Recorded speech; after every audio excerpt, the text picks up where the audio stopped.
Hi friends, welcome back to Prishu vlogs. ಇವತ್ತಿನ ಲಂಚ್ಗೆ ನಾನು ಸಬ್ಸಿಗೆ ಸೊಪ್ಪಿನ ಬಸ್ಸಾರು ಮಾಡ್ಕೋತಾ ಇದ್ದೀನಿ. ನಮ್ಮ ಮನೇಲಿ ನಾನು ಒಬ್ಬಳೇ ತಿನ್ನೋದು ಬಸ್ಸಾರನ್ನ. ನನ್ನ ಹಸ್ಬೆಂಡ್ ಬಸ್ಸಾರು ಸೊಪ್ಪು ಆ ಥರದ್ದೆಲ್ಲ ತಿನ್ನೋದಿಲ್ಲ. ಸೊ ಅವ್ರು ಆಫೀಸ್ಗೆ ಹೋದಾಗ ಲಂಚ್ ಟೈಮ್ಗೆ ನಾನು ಈ ಥರ ಮಾಡ್ಕೊತೀನಿ. ಮೊದಲಿಗೆ ನಾನು ಬೇಳೆನ ಬೇಯಿಸ್ಕೊತಾ ಇದ್ದೀನಿ. ನಾನೊಬ್ಳಿಗೋಸ್ಕರ ಒಂದು ಚಿಕ್ಕ ಕಾಫಿ ಗ್ಲಾಸಷ್ಟು ಮೆಜರ್ಮೆಂಟ್ ಅಷ್ಟು ಬೇಳೆನ ಬೇಯೋಕ್ಕೆ ಇಡ್ತಾ ಇದ್ದೀನಿ. ಬೇಳೆ ಮುಕ್ಕಾಲಷ್ಟು ಬೇಯಬೇಕು.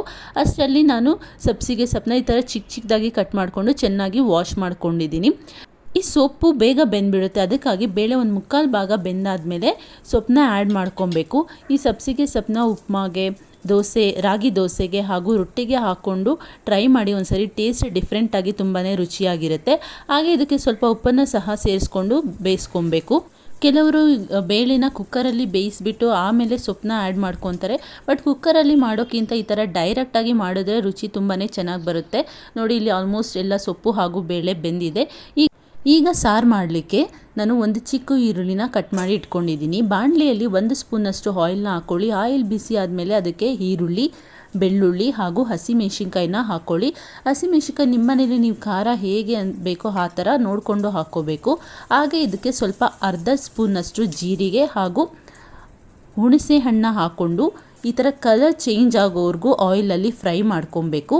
ಈ ಥರ ಕಲರ್ ಚೇಂಜ್ ಆದಮೇಲೆ ಇದೆಲ್ಲ ತಣ್ಣಗಾಗಬೇಕು. ತಣ್ಣಗಾದಮೇಲೆ ಇದನ್ನು ನಾನು ಮಿಕ್ಸಿ ಜಾರ್ಗೆ ಟ್ರಾನ್ಸ್ಫರ್ ಮಾಡ್ಕೋತಾ ಇದ್ದೀನಿ. ಇದಕ್ಕೆ ಸ್ವಲ್ಪ ನಾನು ಹಸಿ ಕೊಬ್ಬರಿನ ಕಟ್ ಮಾಡಿಕೊಂಡು ಹಾಕೋತಾ ಇದ್ದೀನಿ. ತುರಿದ್ಬಿಟ್ಟು ಹಾಕೋಬೋದು. ನಾನು ಕಟ್ ಮಾಡಿ ಹಾಕೋತಾ ಇದ್ದೀನಿ. 1/4 ಒಪ್ಪಷ್ಟು ಹಸಿ ಕೊಬ್ಬರಿನ ಕಟ್ ಮಾಡಿ ಹಾಕೋತಾ ಇದ್ದೀನಿ. ಹಾಗೆ ಬೇಯಿಸಿ ಇಟ್ಕೊಂಡಿರುವಂಥ ಬೇಳೆ ಹಾಗೂ ಸೊಪ್ಪಿನ ಸ್ವಲ್ಪ ಮಿಕ್ಸ್ನ ನಾನು ಇದಕ್ಕೆ ಆ್ಯಡ್ ಮಾಡಿಕೊಂಡು ಸ್ವಲ್ಪ ವಾಟರ್ ಹಾಕ್ಕೊಂಡು ಚೆನ್ನಾಗಿ ಫೈನ್ ಪೇಸ್ಟ್ ಆಗೋ ಥರ ಗ್ರೈಂಡ್ ಮಾಡ್ಕೋಬೇಕು. ಸೊಪ್ಪು ಹಾಗೂ ಬೇಳೆ ಬೇಯಿಸಿರುವಂಥ ನೀರನ್ನ ನಾನು ಈ ಥರ ಸಪ್ರೇಟಾಗಿ ಸೋಸ್ಕೊಂಡು ಇಟ್ಕೊಂಡಿದ್ದೀನಿ. ಈಗ ಗ್ರೈಂಡ್ ಮಾಡಿರುವಂಥ ಪೇಸ್ಟ್ನ ಅದಕ್ಕೆ ಆ್ಯಡ್ ಮಾಡಿ ಚೆನ್ನಾಗಿ ಮಿಕ್ಸ್ ಮಾಡ್ಕೊಬೇಕು. ಹಸಿಮೆಣ್ಸಿನ್ಕಾಯಿ ಬಳಸಿದ್ರೆ ಬಸ್ಸಾರು ಈ ಥರ ಗ್ರೀನಾಗಿ ಬರುತ್ತೆ. ನೀವು ಒಣಮೆಣ್ಸಿನ್ಕಾಯಿ ಕೂಡ ಬಳಸ್ಕೊಬೋದು.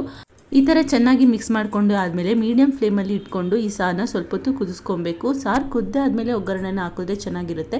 ಒಗ್ಗರಣೆಗೆ ಎಣ್ಣೆ ಬಿಸಿ ಆದಮೇಲೆ ಸಾಸಿವೆ, ಜೀರಿಗೆ, ಒಣಮೆಣ್ಸಿನ್ಕಾಯಿ ಹಾಗೂ ಕರಿಬೇವಿನ ಸೊಪ್ಪನ್ನ ಹಾಕ್ಕೊಂಡು ಮೇಲೆ ಆ ಒಗ್ಗರಣೆನ ಹಾಕ್ಕೊಬೇಕು. ಮುಂಚೆನೇ ಒಗ್ಗರಣೆ ಹಾಕ್ಕೊಂಡು ಆಮೇಲೆ ಕುದಿಸಿದ್ರೆ ಸ್ವಲ್ಪ ಟೇಸ್ಟ್ ಡಿಫ್ರೆಂಟಾಗಿ ಬರುತ್ತೆ. ನಾವು ಒಗ್ಗರಣೆ ಹಾಕಿದ್ದೀವಿ ಅಂತಲೇ ಅನಿಸಲ್ಲ. ಹಾಗಾಗಿ ನಾನು ಯಾವುದೇ ಸಾರು ಮಾಡಲಿ ಅದಕ್ಕೆ ಒಗ್ಗರಣೆನ ಲಾಸ್ಟಲ್ಲಿ ಹಾಕ್ತೀನಿ. ಈಗ ಸೊಪ್ಪು ಕೂಡ ಒಗ್ಗರಣೆ ಹಾಕೋತಾ ಇದ್ದೀನಿ. ಒಗ್ಗರಣೆಗೆ ಎಣ್ಣೆ ಬಿಸಿ ಆದಮೇಲೆ ಸಾಸಿವೆ, ಈರುಳ್ಳಿ, ಕರಿಬೇವಿನ ಸೊಪ್ಪು, ಒಣಮೆಣ್ಸಿನ್ಕಾಯಿ ಹಾಗೂ ಸ್ವಲ್ಪ ಉಪ್ಪನ್ನು ಹಾಕೋತಾ ಇದ್ದೀನಿ. ಸೊಪ್ಪು ಬೇಯಿಸಬೇಕಾದ್ರೆ ಉಪ್ಪು ಹಾಕಿರ್ತೀವಿ. ಸೊ ಇವಾಗ ಸ್ವಲ್ಪ ನೋಡಿಕೊಂಡು ಹಾಕ್ಕೊಬೇಕು.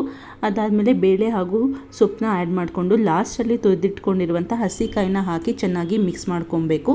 ಈಗ ಸೊಪ್ಪಿನ ಪಲ್ಯ ಕೂಡ ರೆಡಿಯಾಗಿದೆ ಹಾಗೂ ಬಸ್ಸಾರು ಕೂಡ ರೆಡಿಯಾಗಿದೆ. ಈ ರೆಸಿಪಿ ನಿಮಗೆ ಇಷ್ಟ ಆಗುತ್ತೆ ಅಂತ ಅಂದ್ಕೊತೀನಿ. ಇಷ್ಟ ಆದರೆ ಟ್ರೈ ಮಾಡಿ ಹೇಗಿದೆ ಅಂತ ತಿಳಿಸಿ.